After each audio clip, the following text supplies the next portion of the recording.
Ada teman kita, saya nggak mau sebut nama, mondar-mandir kadang ngeliatin pembalap cewek itu ganti baju. Saya enggak. Ganti baju, bener-bener ganti baju buka gini. Saya tidak berlaku seperti itu, gitu. Ya. Atau nggak ngaku? Kalau saya orangnya itu ringan tangan. Kalau gitu saya bantu. Mana yang perlu dikancingkan kan gitu. Gitu.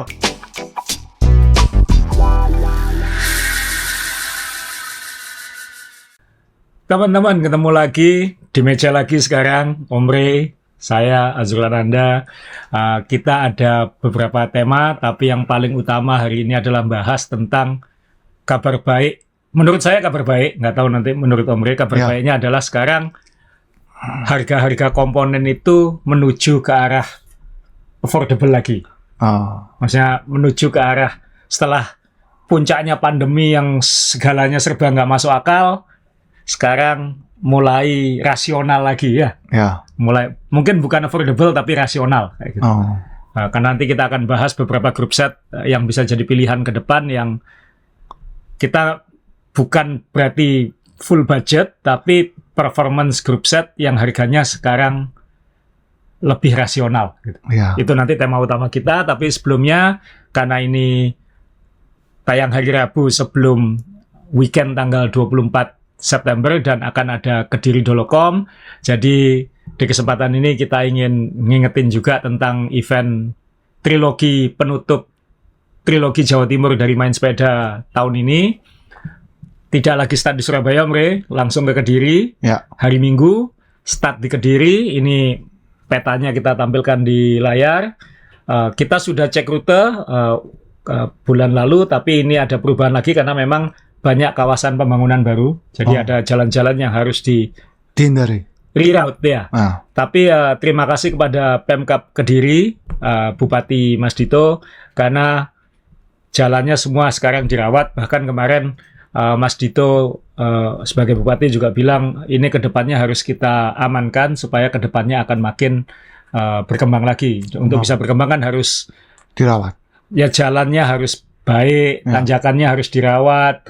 Kemudian harus fasilitas-fasilitas kota juga harus siap kayak gitu. Ini merawat jalan ya? Bukan hanya jalan, maksudnya nanti infrastruktur lainnya juga harus disiapkan kayak gitu. Bukan mengepras gunungnya, bukan ya? Mengurangi kemiringan enggak ya berarti ya? Saya malah minta ditambahin nanti. Yang kita minta tolong kemarin adalah tolong rawat tanjakan ke Dolo dari Mojo itu karena itu punya karakter, ya kan? Sedangkan tanjakan yang dari Selo Panggung dari sisi satunya itu sekarang sudah ramai dengan kafe dan tempat anak muda nongkrong, jadi mungkin kurang nyaman untuk cycling route. Tapi yang dari Mojo ini yang ke arah Kom kita ini seharusnya salah satu tanjakan paling berkarakter di Indonesia lah, apalagi dengan kelok 9 dan gigi 1 kan kayak gitu. Berkarakter, dibaca, didengar, abot. Abot. Ya. Tapi ini saya mau pesan ke pendengar, Om. Tadi pagi itu Dokter Tio itu tanya sama saya, berangkat kapan? Gitu. Dengan jelas dan dengan jelas saya menjawab Jumat. Terus dia lihat saya, kok Jumat Om? Nah ya Jumat. Nah ngambil respeknya aja Sabtu kok berangkatnya Jumat. Loh kok bisa? Nah kan eventnya Minggu. Gitu. Jadi di sini kalau dia nggak tanya, saya ikut tim panitia awal itu untuk bangun gerbang terus pulang. Kamu lupa kalau eventnya hari Minggu? Iya, karena kan satu hari. Iya. Satu hari itu bisa Sabtu, bisa Minggu. Aku pikir tanya apa kamu yang lupa kalau itu hari Minggu. Iya. Jadi ini saya dengan PD menganggap bahwa teman-teman di sana juga ada yang lupa bahwa ini hari Minggu, bukan hari Sabtu. Hari Sabtu. Jadi, karena promo hari Sabtu, semua hari Sabtu. Ya, kan satu hari juga. Betul. Nah, jadi dia tanya gini, respeknya kan Sabtu. Terus iya acaranya Minggu. Om enggak tahu? Enggak. Ya kalau kamu enggak tanya, aku udah berangkatnya Jumat. Karena tanya Jumat. Ya, jadi penukaran respeknya memang hari Sabtu sampai malam jam 9 di Convention Hall Gumul, jadi dekat dengan tempat start. Oke. Di dekat Parisnya Kediri itu. Jadi nanti pengambilannya di situ. Memang hari Sabtu, eventnya hari Minggu. Oke. Kebetulan bandaranya belum beroperasi, tapi tahun depan kalau ini kita lakukan lagi, bandaranya udah jadi tapi belum beroperasi. Ya. Kalau tahun depan kita kesini lagi, enak banget yang dari luar kota, khususnya yang dari Jakarta, mungkin itu bisa langsung terbang ke Kediri, nggak perlu ke Surabaya. Walaupun dari Surabaya sebenarnya sekarang hanya 1,5 jam kan, maksimal 2 jam, karena ada tol sudah. Nah, rutenya Om Re ini sudah fix 83,5 km. Oke. Total menanjaknya nanti saya update, mengingatkan lagi karakter tanjakannya. Ya. Jadi startnya nanti dari kantor Pemkab Kediri, lalu pit stopnya nanti di kilometer 52,5, jadi 52 kilo. Relatif flat sebenarnya, untuk muter-muter karena kita akan melewati bandara baru. Bandaranya spektakuler karena backgroundnya gunung. Ya. Itu nggak tahu kalau naik pesawat takut apa enggak karena biasanya agak takut sih. Tapi gunungnya sebenarnya jauh, cuman pemandangan bandaranya itu backgroundnya ada perbukitan dan Gunung Wilis. Ya. Kemudian setelah pit stop ini kira-kira setengah jam lebih sedikit kita istirahat. Kita akan pendopo Panjalu Jayati namanya. Kemudian kita akan berangkat, dibagi lagi 2 kelompok seperti Bromo dan Ijen. Oke. Dibagi 2 kelompok, selisih 10 menit. Men elite, women elite, dan kelompok umur perempuan akan berangkat duluan. Kita ada wacana nanti men 60 up atau mungkin 55 dan 60 up akan ikut rombongan pertama untuk membagi lebih rata jumlah pelotonnya. Karena pesertanya ini 450 orang. Okay. Jadi ini pesertanya lebih banyak daripada tahun lalu. Dan ini hampir 500 sebenarnya, tapi kita manage di 450, dan itu nanti kalau kita tidak bagi seperti itu nanti tidak balance, karena yang belakang banyak sekali. Seperti Bromo kan, yang belakang banyak sekali. Jadi ada kemungkinan, kita belum putuskan, kita akan putuskan nanti sebelum hari H, apakah 55 up dan 60 up atau hanya 60 up saja yang ikut kelompok pertama, kayak gitu. Yang pasti men elite sama women elite dan women kelompok umur. Ya. Jadi semua cewek di depan. Semua cewek di depan. Ladies first, sama men elite. Sama men elite. Ya. Dan nanti dari tempat pit stop ke arah Statcom, kalau kita lihat di preview kita minggu lalu atau 2 minggu lalu itu, kita start dari Mojonya dari jalan yang berbeda. Ini kita ubah lagi ke jalur lama. Oke. Jadi ini maksudnya jalur lama itu yang event tahun lalu. Event tahun lalu. Okay. Jadi menuju ke Komstatnya. Jadi masuk belok kiri bukan belok kanan ya. Dan itu ada hampir sekitar 14 kilo, 13 kilo setengah dari pit stop menuju Statcom. Ini belum nanjak ya? Belum ya ada rolling dikit. Ada rolling dikit. Ya relatif flat lah sebenarnya. Bukan yang kampung yang nangak-nangak itu bukan ya? Bukan. Itu aman. Yang di tengah-tengah situ ya? Iya, itu yang tengah-tengah situ. Komstatnya kan begitu belok ke Mojo itu langsung Komstat. Belok kiri langsung Komstat. Oke. Dan itu komnya panjangnya 17,5 kilo. Finishnya nanti di jembatan, ada jembatan di atas, lalu setelah itu kita semua turun ke air terjun dulu. Berarti finishnya bukan yang turunnya itu ya? Bukan. Di jembatannya itu. Jembatannya itu. Ya. Itu kalau seingat saya habis jembatan bukannya tambah naik itu? Enggak. Habis itu turun ke arah Oh, berarti kawasan. Jembatannya setelah yang warung-warung itu ya? Betul. Oh, iya. Ya warung. Ya warung yang terakhir itu. Yang terakhir itu ya, itu finishnya di situ. Ya. Jadi itu 17,5 kilo, jadi total 83,5 kilo. Dan kalau mau lihat profilnya kita ulangi lagi, 17,5 kilo, total menanjaknya 1.200-an. Jadi total menanjaknya nggak sampai 1.400. Ya mungkin hampir 1.500 ya kalau ditambah rolling dikit. Tapi nanti komnya itu hanya 1.200 meter, 17,5 kilo. Jadi jauh lebih pendek daripada Ijen dan Bromo. Di sini tertulis maksimum gradiennya 24. Itu kalau kita ambil dari sisi yang luar. Kalau diambil agak ke tengah itu sebenarnya mungkin 26 atau 27. Oh, iya. Ini berarti sudah diskon ini ya, 10% ini. Ini agak lebih baik dibohongi daripada ditakut-takuti kayak gitu. Ya. Kemudian tapi average-nya cuma 6,8 Om Rey. 6,8 kan kamu waktu di Italia dulu kan 6,8 kamu gas langsung di depan ya. Ya, itu saya lupa kalau ini ada pembagiannya. Kalau turunan itu dihitung average ya. Ya. Jadi Om Rey ngegas waktu Paso Gavia ya. Ya. Om Rey ngegas, kita semua kaget. Rey kok ngapain ngegas? Ini lo tanjakannya 20-an kilo gitu. Dia bilang kan rata-ratanya cuma 6%. Tapi 6% tuh segitu panjang dibagi gradien. Jadi turunannya pun dihitung. turunannya pun dihitung. Jadi di atasnya itu belasan terus. Iya. Jadi ini cara membaca tanjakan. Komstat ini masih relatif hijau, masih rolling-rolling, ada sedikit merah di kilometer ke-3. Kemudian sebenarnya relatif manageable ya sampai kilometer ke-9. Baru setelah itu kira-kira 11 sampai kilometer 13 inilah yang kilometer 11-13 ini kilometer 12-13 di sini ini gerbang Besuki dan Yang 13 itu ya? ya. Kemudian dari sini 4 kilo terakhir ini ke ya yang dari gerbang Besuki sampai finish yang ada kelok 9. Nah, jadi Anda mulai ganti sandal itu ya di kilometer 13 itu berarti Ya, kira-kira. 14 lah. Kira-kira. 14 lah. Ya, 14 lah ganti sandal. Ya, mulai ganti sandal itu di situ. Ya. Ya. Jadi itu naiknya lebih cepat biasanya. Dan setelah gigi 1 kan ada turunan-turunan dikit, jadi makanya merahnya agak memudar. Oh. Setelah itu 1,5 kilometer terakhir sirosis lagi. Sirosis lagi, Iya. gelap lagi. Jadi ya ini sudah bisa dilihat di video kita sebelumnya. Jadi good luck dan panitia tadi sudah menghitung karena ini ending dari trilogi. COT-nya kita kasih kebahagiaan Om Rey. Apa itu? Berapa? Sampai jam 1.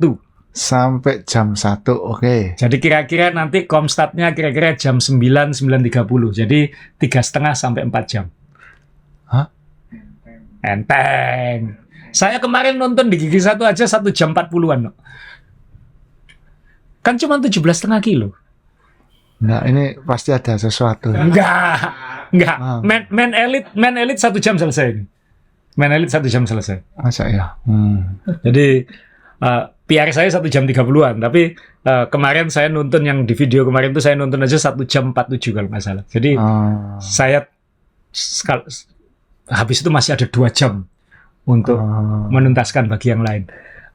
Jadi itu pakai sandal apa enggak? Enggak, pakai klit. Pakai klit ya. Jadi itu update dari kita plus teman-teman ingat Om Rey bisa nunjukkan medalinya ini medali trilogi kalau sudah dijadikan puzzle di belakangnya ada lockingnya nanti itu jadi medali besar. Ya ini ada lockingnya ya. Jadi nanti bisa dikoleksi sebagai lengkap trilogi. Om Rey nggak punya yang ijen itu. Wah, menghina. Itu yang saya enggak punya kan kalau jalur. Oh Bromo yang nggak punya. Hah? Saya punya semua. Ini belum keluar aja saya sudah punya kan? Belum ikut aja sudah punya ini. Jadi lengkapi triloginya dan karena ini semua saya tahu berambisi sudah hitung-hitungan klasemen bisa dilihat di Instagramnya Main Sepeda atau di website karena semua sudah ngitung poin harus finish di urutan berapa untuk dapat podium trilogi. Ditegaskan lagi, ini sudah diumumkan sejak Bromo kemarin bahwa untuk tahun ini akan ada bonus poin 20 untuk yang menuntaskan 3 race. Jadi bukan hanya mendaftar, harus menuntaskan. Jadi kalau 3-3-nya bisa lolos COT, langsung poinnya ditambah 20. Itu untuk supaya lebih fair kepada yang ikut 3-3-nya. Ikut 3-3-nya. Ya. Jadi misalnya ikut 3-3-nya, tapi peringkatnya jelek, ya. Itu akan mendapat bonus 20 sendiri 20 karena sendiri. jangkep 3. Betul. Oh, iya. Jadi itu tahun lalu banyak yang itu saran dari teman-teman peserta juga supaya lebih adil kepada yang ikut 3-3-nya. Jadi ini poin hadir ya? Poin hadir. Ya, tapi poin hadir yang diberikan kalau hadirnya lengkap. Oh iya. Kalau titip absen nggak dapet. Oh iya, poin finish ya. Poin finish. Poin finish ya. Poin finish. Ya. Nah, nanti ini contoh jersinya sudah ada kita Road Captain Om Rey dan saya akan pakai yang hijau neon ini. Man Elite akan pakai yang ungu, kemudian yang Women Elite akan pakai biru muda ini. Nanti turunan warnanya ngikuti ini untuk peserta yang lain. Ya, ini jadi Cocok sama helmmu ini. Angkat aja. ya, ini nggak apa-apa ya. Ya. Jadi kalau Anda lihat lemper gede jalan ya, ini ya kira-kira ya ini karena jersinya Road Captain dipilih karena mencolok. Mencolok, ya. Harus mencolok, harus kelihatan Road Captain-nya, ya. Jadi kalau Anda mungkin lagi pusing lihat lemper jalan, bukan itu Road Captain-nya. Bukan. Ya. Hormatilah ya. Ya, hormatilah. Ya. Hormatilah. Bukan. Jadi jangan dibuka bungkusnya, ya jangan gitu. Kalau yang buka nanti sesi lain lah. Sesi lain.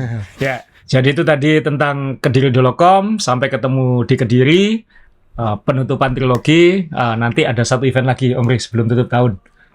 Nanti kita akan umumkan setelah trilogi.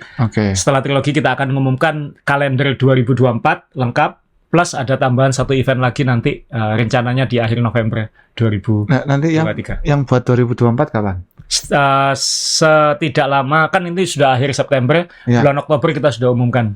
Oh, oke. Sudah umumkan kalender lengkap 2024 termasuk. Soalnya yang paling banyak nanya sekarang Is Java Journey. Betul ya, banyak yang nanya. Karena Is Java Journey itu nanti rencananya weekend terakhir sebelum puasa itu. Weekend itu Is Java Journey sekali ya, ya. Weekend terakhir sebelum puasa. Ya. Jadi kalau ada saudara mau nikah, yang sunatan semua ditaruh di situ aja. Iya. Ya. Supaya nggak ikut. Saya nggak ikut. Ya. Nah, Om Bre kemarin usul itu diperpanjang jadi 1.500 katanya. Hah? Enggak. Bukan saya. Oke, itu tadi preview event kita. Nah, ini kita juga kebetulan tahun ini kita nggak sempat bahas tentang Grand Tour, Om Bre. Iya. Karena maksudnya waktu mereka masih lomba gitu ya. Karena beberapa pendengar juga tanya kenapa nggak pernah bahas Grand Tour. Terus terang saya nggak sempat nonton tahun ini, nggak sempat nonton banyak. Malah saya yang sempat ngikuti malah yang Giro d'Italia. Yang awal ya? Iya, Tour de France malah tahun ini nggak sempat ngikuti karena pas rame-ramenya sepak bola mau mulai waktu itu. Ya. Kemudian waktu kemarin ini Vuelta, saya pas liputan balap mobil juga. Nah, Om Bre yang ngikuti. Jadi ini Jumbo Visma ini benar-benar tim era 2020-an ya, Om Bre? Iya, 2022 ya mulai. Ya, dekade inilah ya. Ya, dekade ini. Karena kalau angkatan kita pertama goes dulu itu tim Sky ya. Betul. Yang menang semuanya dominan. Betul. Jadi setiap era ada yang dominan kayak F1 kan. Betul. Dulu Mercedes, sekarang Red Bull. Jadi tidak terelakkan kadang-kadang kayak gitu. Dan tahun ini luar biasa, Jumbo Visma dapat 3 Grand Tour. Ini 3-3-nya dandan bareng. Yang paling kanan Primož Roglič ya, juara Giro, yang pernah juara Vuelta kan ya. Juara Vuelta berapa? 3 kali atau 2 kali? 3 kali mungkin. Iya. Kemudian yang tengah itu Sepp Kuss, domestik yang jadi juara di Vuelta kemarin barusan. Iya. Dan yang paling kiri yang pernah ketemu Om Bre dan pernah minta tanda tangannya. Oh enggak, kamu yang saya yang minta tanda tangan. Minta tanda tangannya Jonas, siapa namanya? Vingegaard. Vingegaard. Vingegaard. Ya. Jadi 3-3-nya, dan kebetulan 3-3-nya finish 1, 2, 3 di Vuelta. Iya, jadi betul. Sudah dominan. 1, 2, 3. Dimentokkan sekalian di Vuelta ya. Yang nomor 2 itu, seingat saya Vingegaard itu kalau nggak salah cuma 19 detik. Di belakang. Di belakang. Jadi ini kan waktu etape 17 kan jadi drama. Iya. Karena kok segitunya sama Sepp Kuss ya. Sama teman sendiri ya. Ya, karena kok ditinggal waktu di Angliru itu. Ya. Jadi Primož Roglič dan Vingegaard ini saling unjuk kekuatan di tengah kabut itu. Ya. Meninggalkan Sepp Kuss yang sudah kewer ya bahasanya. Padahal sekewer-kewernya waktu itu ya cuman nggak ada 5 menit. Cuma kalau kita lihat di kamera itu kan seakan-akan ditinggal jauh gitu. Padahal ya nggak. Cuman yang jadi wacana waktu itu karena Sepp Kuss ini bisa dalam tanda kutip menipu Evenepoel ini kan waktu di tengah-tengah, waktu di awal ya. Mendengar itu kan bingung ngikuti yang mana. Waktu itu kan mau ngikuti Roglič karena ini dalam tanda kutip jatahnya Roglič di Vuelta ini. Karena yang sering pakai merah itu kan dia.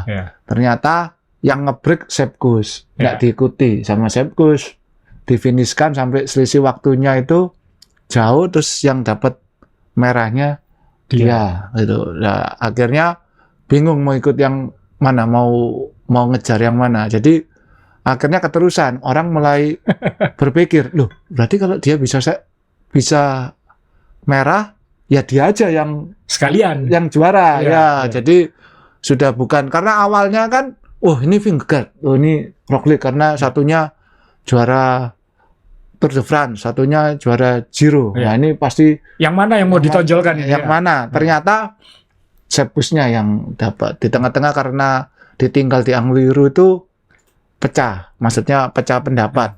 Wah, dapat dukungan banyak ya Sepkus ini, wah mestinya dia dapat, Diproteksi ya harusnya. harusnya dapat hadiah Ya, gitu ya. karena sudah jadi Karena domestik ya. sudah jadi domestik yang baik di 3 Grand Tour. Ya.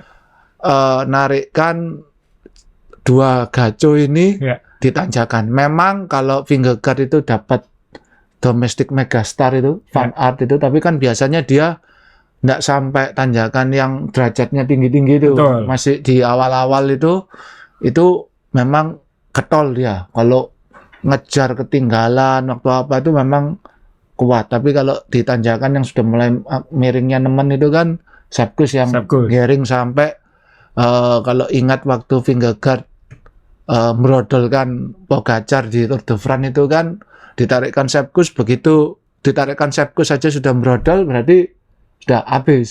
Tinggal Itu menjauh. kayak tim Sky 10 tahun lalu ya. Iya, Bisa milih siapa domestiknya kayak gitu. betul. Jadi domestiknya bisa merontokkan gaconya lawan gitu. Benar. Nah, ini waktu di Angliru itu tanjakan paling kejamnya Vuelta, nggak tiap Ya. tahun dilewati. Ya, Itu tahun 2013 kalau teman-teman lihat di YouTube, itu salah satu Vuelta paling seru karena waktu itu Chris Horner ngalahkan Vincenzo Nibali di Angliru untuk penentuan juaranya.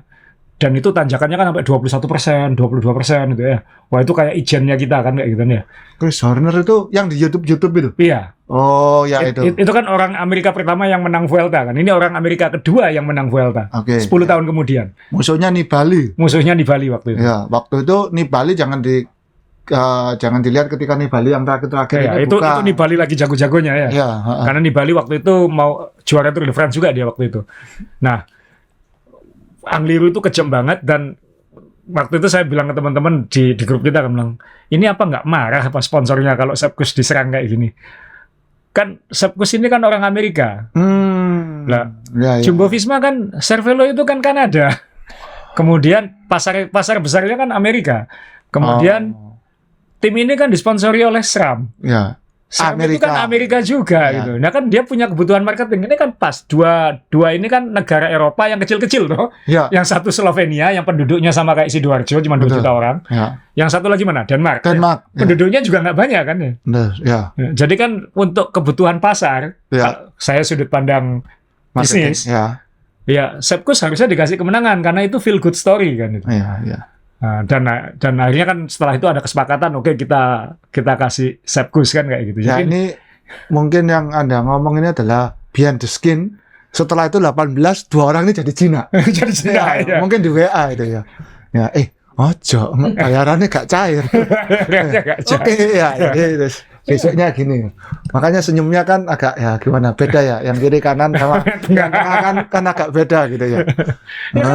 Belum tentu Sepkus tahun depan bisa menang lagi kan. Oh, belum ini tentu, kan ya. kayak ada kebetulannya dia di depan. Ya, ya, betul. Itu persis 2013 Chris Horner juga. Ya. Oh. Chris Horner itu juga loh kok dia dapat gitu. Gitu. Nah akhirnya mau nggak mau diprotek gitu. Iya, iya. Nibali yang ngejar disalip lagi, malah dapat ya gitu. Akhirnya juaranya waktu itu juga tak terduga Chris Horner. Nah sekarang juaranya tanda kutip tak terduga juga. Tapi ini buat Betul. sponsornya penting banget karena dia pasar Amerika gitu. Ya, buat timnya juga luar biasa karena 3 Grand Tour, 3 pembalap berbeda, Betul. dan tinggal milih kan. Ini semua orang kan ngerti sebetulnya 2 orang ini bisa juara. Ya. Cuma ya enggak, ini minggir kamu.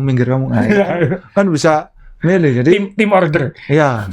Jadi mungkin pembalap lain lebih kepingin masuk tim ini ya. di kemudian hari karena siapa tahu Bejo dapat ucutan gitu ya. Enggak, tapi susahnya super tim kayak gini, seperti tim Sky kemarin juga pada akhirnya kan karena banyak domestik itu, ini kan domestik yang lain ya. Iya. Ada super domestik, ada domestik biasa ya. Iya. Tapi domestik itu kan bisa jadi bintang di tim lain gitu. Betul, ya. Cuman super tim seperti tim Sky yang sekarang Ineos atau Jumbo Visma, kadang-kadang tim seperti ini kamu jadi domestik aja di sini, tapi bayaranmu lebih besar daripada jadi kapten di sana. Gitu. Benar, ya. Nah itu yang terjadi. Nah kita lihat nanti apakah Roglic masih betah di sini, karena Roglic kan pengen juara Tour de France, yang belum dapat kan itu dia. Betul. Apes terus kan di situ. Nah ini apakah tahun depan mau, sedangkan Jonas kayak gitu kalau bulan Juli. Nah ini kita super tim pasti ada dramanya lah, pasti ada dramanya. Tim Sky kan ada dramanya dulu, Froome sama Bradley Wiggins. Ya. Jadi Bradley Wiggins itu kaptennya, tapi sama Froome di attack. Wiggins saking marahnya itu tahun 2012 itu sampai pembagian hadiahnya nggak dikasih itu Froome. Kan juara Tour de France itu bagi duit. Itu ada fotonya yang ikonik atau skinnya yang ikonik itu yang dia manggil-manggil. Iya, ayo. Itu kayak menghina. Iya, itu ngece banget itu. Dan akhirnya tim Sky kan memilih waktu itu 2013 akhirnya milih Froome. Ya. Akhirnya Wiggins dialihkan ke balapan-balapan yang berbeda. Ya, jadi, yang agak sebelah sana gitu. Ya, jadi akhirnya tim seperti ini nanti pada suatu titik harus memilih gitu. Karena bisa perang konflik internal. Tapi ya kita sejauh ini manajernya masih luar biasa sih. Tidak mudah karena harus milih, karena semua itu tidak mungkin digabungkan, tukaran. Di mana-mana itu semua pasti tukaran. Cobaan kalau tidak berani dicoba. Nanti kan ribut gitu ya.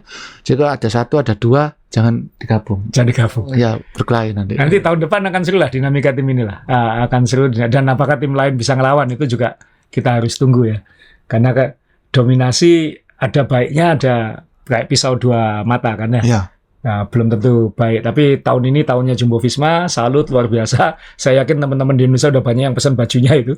Ya, baju khusus hitamnya. 3 garis itu kan, garis pink, garis kuning, garis merah itu kan ya. Oh, ya. Oh, kamu baru sadar? Hah? Ya, 2 detik lalu. 2 detik lalu. Jadi ini tim ketika parade, dan parade di Madrid ini, wah, kita pernah menjadi bagian dari ini, Om Ri. Ya, jalannya sama Danum. Jalannya mungkin sama, harusnya kan di sekitar Palace kan ya. Iya. Nah ini, wah, 2016, 7 tahun yang lalu. Ayo, di mana Om Ri? Di mana Om Ri? Di mana Om Ri? Saya zoom ya. Ini, belakangnya Om Gundul ini. Nah, di belakangnya Om John Bumiarjo, ini Prachna, Om Sun Hin, Pak Tony, Pak Edwin, YouTubers, Pak San di belakang tutup. Wah. Yoyo Solo, wah, Yoyo Solo juga ikut. Kita kompak pakai batik warna merah waktu itu ya. Iya. Karena Vuelta ya kan. Ya, jadi harus warna merah. Warna merah. Dan ini Pak Mul antangin, ya Daltomet ada di sini juga. GSA Go Xiaohong yang pernah hilang. Ya, waktu di sini kan. Hari pertama ya, hari pertama hilang. Jadi waktu itu grup depan di stop. Kita goes ya ini ya, kita ada goesnya juga.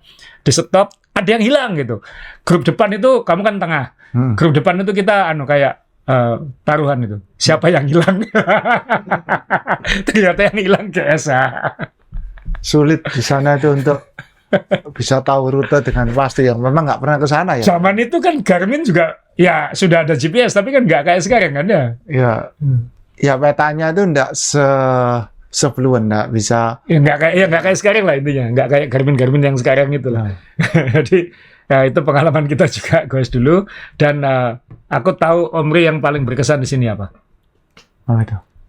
Kan ingat nggak sebelum etapa terakhir waktu itu balapan apa? Oh, time trial. Bukan. Yang perempuan. Oh, itu. Yang perempuan balapan duluan. Iya. Terus yang perempuan mobil-mobil bis-bis traktornya parkir di mana? Ya di pinggir-pinggir sini kan? Iya kan? Iya. Terus mereka ganti bajunya di mana? Ya di situ. Ya. Di tapi dalam ada yang di luar, tapi saya enggak lihat itu. Alah kata, yakin. Ada teman kita, saya nggak mau sebut nama. Mondar-mandir kadang ngeliatin pembalap cewek itu ganti baju. Saya enggak. Ganti baju bener-bener ganti baju buka gini. Saya tidak berlaku seperti itu gitu. Ya. Atau nggak ngaku? Nah, kalau saya orangnya itu ringan tangan. Kalau gitu saya bantu. Mana yang perlu dikancingkan kan gitu. Iya toh. Lah daripada lihat gitu. Lihat toh nggak nolong gitu ya. Jangan gitu. Kalau tapi kebetulan ini misalnya, tapi saya waktu itu enggak. Tapi buat teman-teman itu ngasih clue kalau nonton balapan cewek di Eropa ya. Ya, mereka ganti bajunya Ya di pinggir jalan. Di pinggir jalan. Ya. Itu bocoran, nggak ada fotonya saya ngobrol. Nggak, jangan yang gitu jangan difoto. Saya tahu ini nggak mau sebut nama, ada yang mondar-mandir di sini terus ngapain? Mau lihat pembalap ganti baju sialan. Oh. Mohon maaf buat yang tidak ikut dan mungkin akan dituduh. Tapi kira-kira itu. Kalau Om Rey malamnya ketemu Contador nggak bisa ngomong apa-apa, itu aku juga ingat itu. Oh ya. Ya nggak bisa nunggu dia wawancara waktu itu kan. Ya kan bisa disela minta foto kan bisa. Ada annya. Pagernya. Oh. Ya, jadi ini pengalaman kita 2016 nonton Vuelta. Nah sekarang kita ke tema utama Om Rey. Wah ini Om Rey mungkin bisa cerita duluan ini. Apa itu? Ya, tentang grup set baru yang saya mulai dari 105 dulu aja mungkin ya. Jadi teman-teman mungkin sadar yang apalagi yang hobinya dimulai saat pandemi itu kan harga yang paling spektakuler itu kan grup set ya. Betul. Selain kalau ada barangnya. Ya. Saya ingat era 2013 beli Durais harganya masih 18 juta. Ya, dia itu. Ya. Dia itu. Kemudian itu yang 9.000 ya. Kemudian Durais 9.100 beberapa tahun kemudian itu jadi 27 sampai 29 juta. Ya. Kemudian Durais 12 speed keluar saat pandemi. Ya. Itu nyentuh 50 juta waktu itu. Jadi dari 18 ke 29 ke 50. Naiknya itu lumayan. 10 juta, 20 juta kayak gitu. Ya. Dan selisihnya dengan Ultegra itu hampir double. Betul, ya, double. Hampir ya double ya. Dan itu wah luar biasa, pandemi itu luar biasa, harga barang-barang sepeda luar biasa dan butuh waktu untuk normal rasionalisasi ya. Durais sekarang mungkin masih 46-an mungkin, tapi sudah nggak lagi 50 juta. Jadi waktu itu dalihnya kan memang supply chain. Supply-nya ngepas, demandnya tiba-tiba melonjak, production-nya terhambat karena COVID dan lain-lain. Akhirnya perfect storm kan.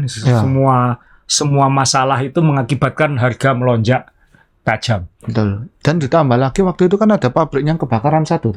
Pabriknya Shimano, betul. Ya, ada pabriknya kebakaran. Ya. Nah, jadi intinya seluruh dunia supply issue lah. Nah, bahkan 105 dia itu pun saat launching itu sempat harganya hampir 20 juta ya. Ya. Kemudian merasionalisasi ke normal. Nah, dalam beberapa pekan terakhir ini ada beberapa grup set baru muncul dan itu menurut saya pertanda baik, karena kan laporan keuangannya perusahaan-perusahaan sepeda ini kan mulai anjlok semua di tahun 2023 ini. Shimano anjlok, kan dia perusahaan publik, jadi Anda bisa nyari itu laporan keuangannya. Jadi mereka harus mengejar market lagi kan, kayak gitu.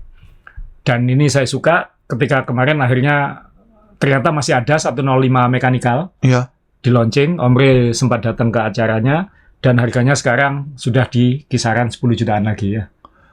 Ya, 10 juta. Ya. 10-11 juta. Jadi 12 speed.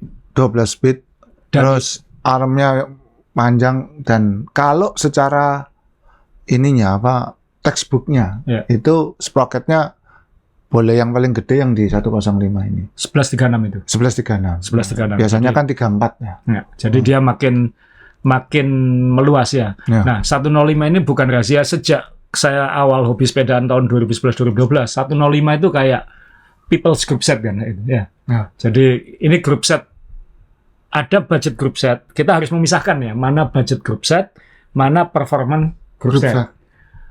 105 itu kayak di garis batas sisi performance itu. Yang di bawahnya dia masuk kategori budget. Jadi kalau mau dipakai, dulu kalau ngomong teman-teman senior-senior saya dulu bilang minimal harus pakai 105 kalau kamu mau serius kayak gitu. Ya.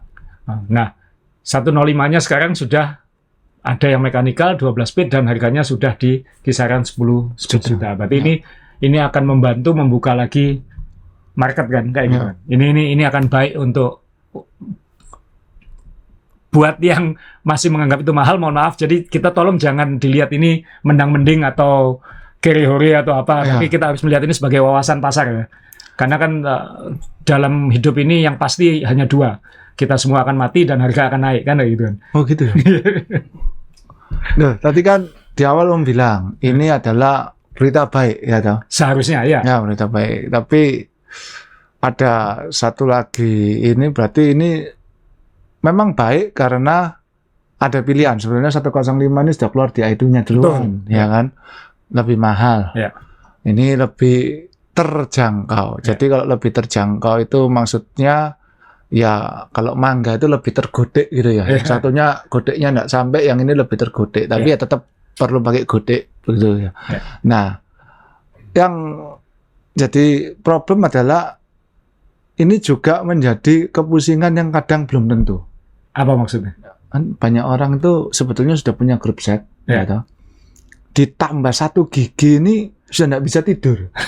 Ya, kalau baik, kalau memang punya frame belum punya grup set. Ya. Tapi yang sudah punya grup set dan frame dan sudah jadi, apapun itu dengan begini ini kan jadi pusing ya. Waduh, punya aku 11 ya. Wah, sekarang karena aja dihapus tulisannya ditambahi 12. Nah, itu secara tapi kan kalau secara permancalan itu ya kan itu nambah 1 gigi itu kan kepala ini apa angan-angan ini kan bisa berpikir berandai-andai itu, wah ini nanti saya kalau ngebrek di sini pakai gigi segini lebih enak muternya kan. Aslinya nggak terlalu ngaruh ya. Iya, tapi kan angan-angan boleh gitu. Jadi nambah 1 gigi ini ada orang yang nggak bisa tidur. Ya. Apalagi dengan harga ini. Jadi ini pilihan baik ya, tapi ini juga suatu pilihan atau suatu menambah opsi. Pilihan ya, menambah opsi untuk nggak bisa tidur ya. Terus yang saya suka lagi karena belakangan Om Rey dan saya juga mulai menjamah dunia touring dan gravel, GRX juga keluar 12 speed. Ini sudah dibocorin di Unbound tahun ini kemarin. Dan ini yang masih mechanical ini. Jadi 12 speed. Cranknya masih sama Om Rey katanya. Cuman yang beda cuman chainringnya doang untuk 12 speed. Dan apa namanya?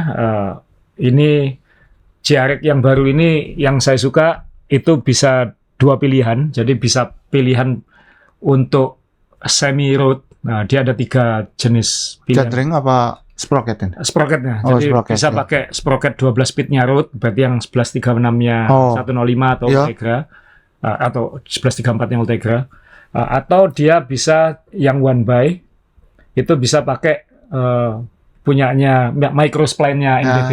Ini dia. Ini yang menurut saya juga menarik ini. Jadi dia benar-benar sekarang ada di tengah-tengah antara road bike dan MTB. Ya. Kan kamu penggemar one by kan, pemakai one by lah ya. Jadi ini jadi kamu tambah pusing atau enggak kena ini? Iya sih. ini pusing karena pusingnya karena sequence keluarnya dia ini dibalik. Jadi sekarang saya harus menanti dia itunya. Emang belum ada dia itunya?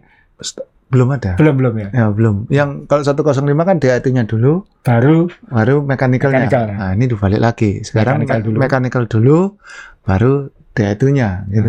Emang kamu harus dia itu?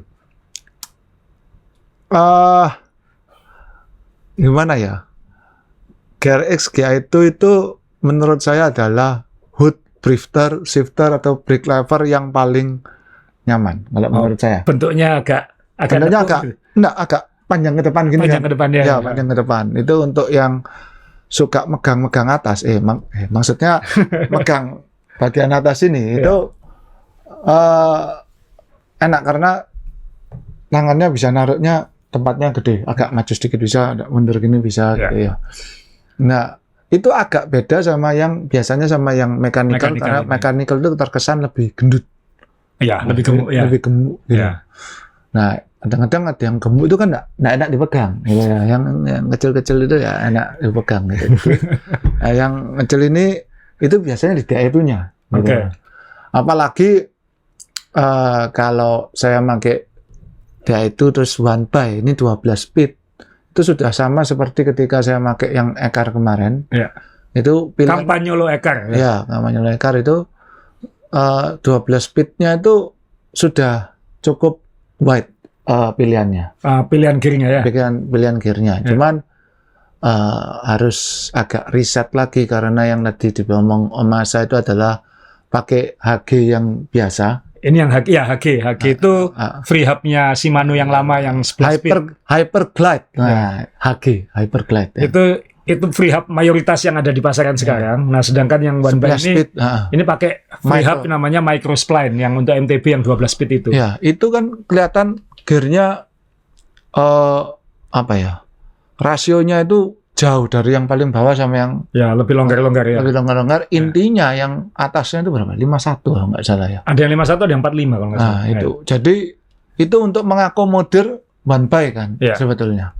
Enaknya one by ini kaki kita itu tidak perlu mikir 2 kali karena biar bagaimanapun menurut saya ya. Kalau menurut saya perpindahan centering itu agak PR sedikit untuk urat. Karena gelap. Bukan. Kalau besar ke kecilnya itu, walaupun secara hitung-hitungan rasio sama, itu menurut saya, kalau saya tuh sebetulnya lebih cocok di centering gede, sprocketnya digedein sebetulnya. Cuman kan ada limit gitu. Akhirnya untuk memperkecil rasio, centeringnya dikecilin. Ya itu pancalan saya tuh jadi lebih enak. Kagok karena centeringnya itu ganti. Kalau dulu waktu pakai yang one by ini, walaupun pelan kan nggak bahas speed ya, tapi secara kenyamanan kaki itu ya santai aja, bisa aja gitu. Karena dia kan cuman beda rasio sprocketnya. Yang diputar ini sama kan ya. Mikirnya hanya belakang ya. Ya, kita waktu unbound tahun lalu itu kan semua pakai one by kan di kita kan ya. Yang 200 pakai one by semua dan itu agak tenang hati itu emang karena nggak takut ada masalah di depan, nggak pusing mindah kiri di depan. Nah, itu ini kalau nggak salah untuk dunia gravel ini luar biasa ya. Bawahnya 10 ya. Yang Microspline harusnya ya ada 10-nya kalau nggak salah. Saya bukan pemakai MTB soalnya. Tapi ini potensi dan yang penting lagi Om Re, harganya Om Re. Harganya kan juga lebih affordable daripada GRX 11 waktu pertama keluar dulu kan ya. Iya. Ini langsung di bawah 15 juta kan ya? Betul. Sekitar 13-an. 13-an. Dan itu kan luar biasa. Maksudnya 12 speed, GRX itu kan tanda kutip selevel Ultegra kan ya? Iya. Itu harganya sekarang udah di bawah 15 juta. Tapi selevel Ultegra, selevel mana itu ya pinternya Shimano naruh kelasnya ya gitu loh. Tapi intinya yang saya suka adalah harganya semakin rasional. Itu akan membantu market ini kembali tumbuh secara organik lagi, nggak fat meledak seperti pandemi yang kemudian loncat dari gedung bersama gitu. Nah ini juga sebenarnya nanti yang saya tunggu juga Om Re. Ini kan SRAM juga makin lama makin harus bersaing juga kan di level itu kan. Nah SRAM ini kan sudah meluncing yang namanya rival Apex ini kan. Apex ini dulu ada, ini dulu kayak level keempatnya SRAM dan dia sebenarnya udah launching duluan, cuman barangnya belum masuk Indonesia, saya juga nunggu. Itu sudah wireless, level keempat. Jadi SRAM Red wireless, SRAM Force wireless, Rival wireless, Apex-nya juga wireless kan. Dia ada Apex yang wireless, ada Apex yang mechanical. Dan ini harganya juga kalau Rival itu sekitar 18 di bawah 20 juta, ini pasti asumsi saya ya 15 atau lebih murah gitu, lebih terjangkau. Jadi ini juga akan menjadi, dan ini one by, dan ini juga akan membantu lagi memerdekakan teknologi untuk market sepeda yang lebih luas piramidanya. Ini termasuk menarik juga karena dia dan baterainya sama dengan Red, sama dengan Force, sama dengan Rival, jadi nggak usah pusing. Dia sistemnya one by. Kemudian dia yang mechanical dia bisa pakai HG free hub-nya sama seperti Shimano, tapi yang akses yang wireless itu ya pakai XDR ya. Tapi sebenarnya teman-teman banyak yang ngakali kok pakai HG sama sprocketnya Shimano bisa katanya. Nah ini saya suka karena sekarang brand-brand grup set yang dua paling besar sekarang kan, dulu kan katanya ada Big Three toh. Ya. Shimano, SRAM, Campagnolo. Ya, Cuman betul. orang bilang sekarang katanya tinggal Big Two katanya, karena Campagnolo sudah semakin kesulitan. Ya. Dan habis ini Campagnolo yang kamu bilang mahal Bility itu, Iya, katanya 100 juta masuk Indonesia nanti. 1 juta. Iya. Jadi pilih engkolan Ya. atau mobil. 1 juta. Nah, ya kan? Ya. Tetap harus dekol. Ini bisa beli mobil. Satunya cuma engkolan aja, belum ada apa-apa. Belum ada apa-apa, itu hanya gearbox-nya kan ya. Grup set itu kan gearbox-nya. Iya. Drivetrain kan ya. Ya, drivetrain. Mesinnya badan kita, Ya, frame-nya sasis sepeda kan ya, itu ya. Sasisnya frame sepeda gitu. frame, ya. Nah ini jadi tadi 105 mekanikal harganya makin rasional, kemudian JRX harganya makin rasional, SRAM akan sudah punya Apex yang harganya juga akan lebih terjangkau. Ada satu lagi Om Rey, di saat yang Big Two, Big Three ini ya kecuali Campagnolo ya, Ya. itu mulai turun gunung, maksudnya menurunkan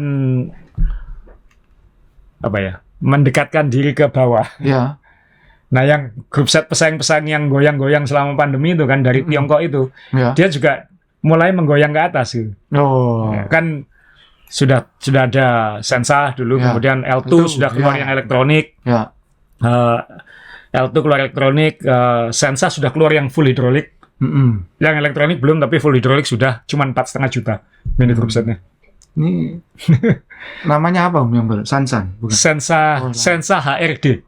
Oh. 12 speed Sensa HRD. HRD. Dan dia juga jual hanya shifter sama remnya. Jadi kalau sudah punya grup set lain mau di-upgrade jadi full hidrolik, tinggal beli itunya aja, dia juga menyediakan. Nah itu, dan dia barusan ganti nama untuk pasar Eropa karena nama Sensa itu ternyata ada yang mirip. Ada. Jadi dia mengubah namanya untuk pasar Eropa jadi Sentie. Nah, tapi ada satu lagi ini yang baru di launching minggu lalu. L2 sekarang keluarin lagi yang namanya EGR. Nah, ini dari L2. Dari L2. Oh. EGR. Jadi ini gravel one by untuk elektronik, dan yang sudah familiar dengan L2 elektronik, di app-nya bisa disetel untuk 10 speed, 11 speed, atau 12 speed. Ini cocok mungkin kalau untuk orang Indonesia nih ya. Ngomongnya lebih gampang. Apa? EGR gitu. EGR. EGR. EGR. Ya. Ya memang masih ada testing issues ya. Teman-teman yang ikuti main sepeda atau yang ikuti vlog saya kan, kesan pertamanya luar biasa. Oh, ini mindahnya enak banget. Tapi kemudian waktu itu saya kena jalan keriting banget di Sidoarjo. Jadi kayak RD-nya tuh kayak kena gempa. Dan habis itu ada giginya yang mungkin strip atau nggak gerak gitu. Ya. Langsung diganti sama L2. Cepat langsung diganti tanpa biaya. Tapi itu kan menunjukkan memang masih ada masalah. Tapi saya bilang ke teman-teman, itu juga terjadi pada merek lain. Saya dulu juga pernah pakai Dura-Ace, kopiak juga, nggak mau gerak juga gitu setelah kena goncangan yang ekstrim gitu. Jadi bukan berarti itu kiamat untuk L2 kan, dia pasti akan punya kesempatan untuk improve. Jadi saran saya, tunggu, jangan beli sekarang dulu, karena dia akan improve terus. Nah, kapan, Om? Ya 6 bulan sampai 1 tahun lagi mungkin sudah. Iya. Mungkin awal 2024 mungkin masalah-masalah itu sudah mereka atasi. Yang penting beli yang versi terakhirnya, itu yang tantangannya kan. Yang mana yang versi terakhirnya itu. Nah, yang EGR ini sudah ada koplingnya juga, sudah ada clutch-nya. Jadi ada anti chain slap ya. Rantainya nggak goyang-goyang. Ini berarti GR-nya itu melesetin JRE gitu maksudnya. I-nya elektronik, GR-nya gravel dong.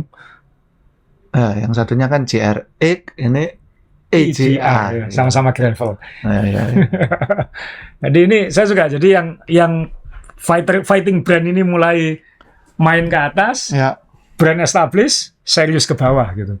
Karena kita belum ngomong soal Qs segala macam itu kan ya, Shimano Qs dan lain-lain. Jadi ya banyak kabar baik buat penggemar sepeda, penghobi sepeda, karena ke depan ini harusnya kita sudah semakin meninggalkan puncak kehebohan dan kemahalan dan apa itu era pandemi itu kan ya. Ya, jadi intinya siapa yang ingin bersepeda itu opsinya makin mudah. paling enggak yang ingin diraih industri atau hobi ini makin lama makin luas. Ya itu yang harusnya terjadi kan. Ya. Itu harusnya semakin memudahkan apa namanya inklusivitas ya, bukan Ya. eksklusif ya. Bukan exclusivity tapi inclusivity ya. Itu yang saya suka ini. Berarti sudah ya bagus kan, berarti pabrikan-pabrikan yang besar ini mendengarkan juga keluhan atau kendala. Marketnya nggak akan bisa berkembang kalau masih nuruti Pakem yang ada ya. hawa nafsunya pandemi itu kan ya. Gitu ya. Karena kan nggak mungkin itu, kita bisa tahu lah teman-teman kita yang sekarang sudah berhenti sepedaan kan kayak gitu.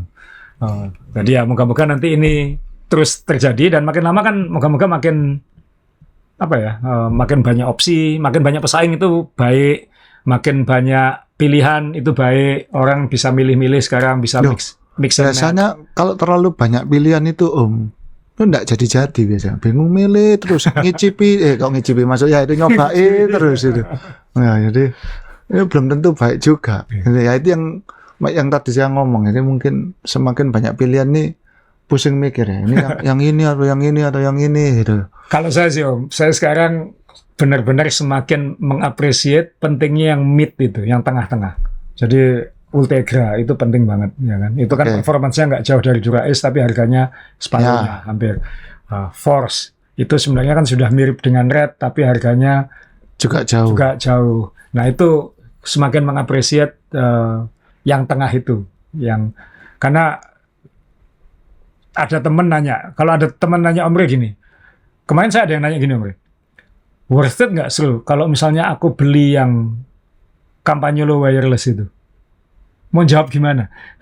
Kalau saya? Ganggu nggak?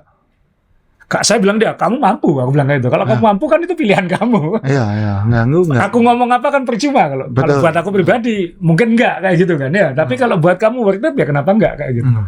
Jadi ya kembali ke orangnya kan ya. Orangnya, ya. Karena ya tadi itu isi grup chat yang segitunya itu memang ada, nggak bisa bohong, pasti ada taste-nya yang beda. Iya. Tapi secara fungsi, biar gimana kodratnya si grup chat itu engkolan, kreng ya kreng, gitu ya kan, kreng ya kreng gitu loh. Ya, makanya saya tadi comparekan secara ekstrim, ini masih belum ada apa-apanya. Sedangkan kalau kalian berburu di mobil bekas, bisa dapat mobil gitu loh ya. Yang tinggal digas jalan. Tinggal gas jalan, setirnya bundar. Gitu. Ya. Bukan sepeda motor lagi kan ini, sudah mobil ya. Yang nggak kena hujan. Ketika lawan-lawannya lain itu harganya masih kompetitif sama motor, yang ini sudah sama mobil. Sama mobil. Ya, jadi itu teman-teman episode ini ya Amri ya. Makasih. Jadi terima kasih buat pabrikan-pabrikan grup set yang makin meninggalkan era kehebohan pandemi, dan moga-moga ini kembali ke pijakan di mana hobi sepeda ini bisa berkembang secara organik lagi. Kayak kita 10 tahun yang lalu kan Amri ya. Nggak tiba-tiba whoop lalu whoop.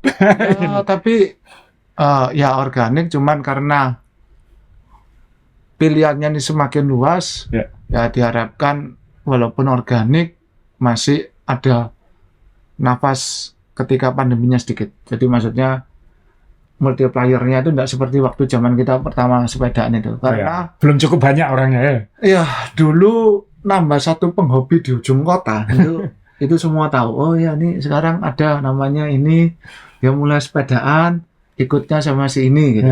Sekarang kan saya dikabari, oh ini anak klub sini gitu. Tahu? Enggak tahu gitu. Enggak kenal gitu. Kalau ini tahu enggak kenal. Kalau dulu kenal semua. Kalau dulu kan kenal semua gitu. Jadi oh ini nambah, oh ya tahu itu yang di bagian utara itu gini. Biasanya sama ini lengkap, datanya lengkap. Sekarang ini enggak gitu. Jadi apa ya? Ya itu membuktikan bahwa ya sudah enggak bisa dihafalkan gitu. Jumlahnya sudah banyak gitu. Udah lebih banyak dari dulu ya. Ya, tinggal sekarang bagaimana tumbuhnya lebih sehat lah ya kayak gitu. Ya, itu aja. Jadi terima kasih. Sampai ketemu di Kediri yang ikut Kediri Dolocom penutupan trilogi. Dan buat pendengar kata Omre, kita ketemu di episode Hari Minggu. Ya tolong hari Minggu. hari Minggu. Jangan salah hotel dan pesawat ya. Hari Minggu. Ya. Oke, sampai ketemu.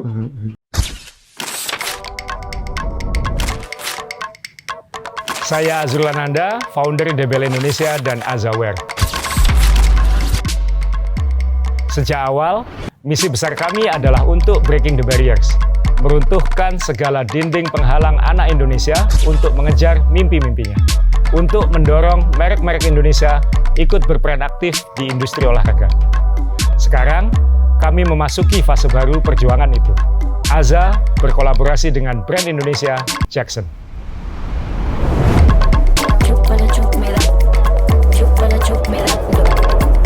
5 sepatu ini akan membuka jalannya, mengajak semua untuk lebih proaktif, aktif, dan produktif dalam kehidupan sehari-hari, baik untuk sekolah, bekerja, dan aktivitas lain.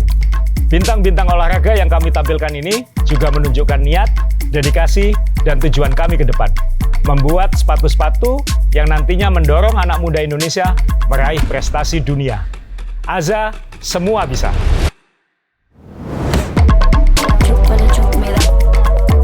Chup me that.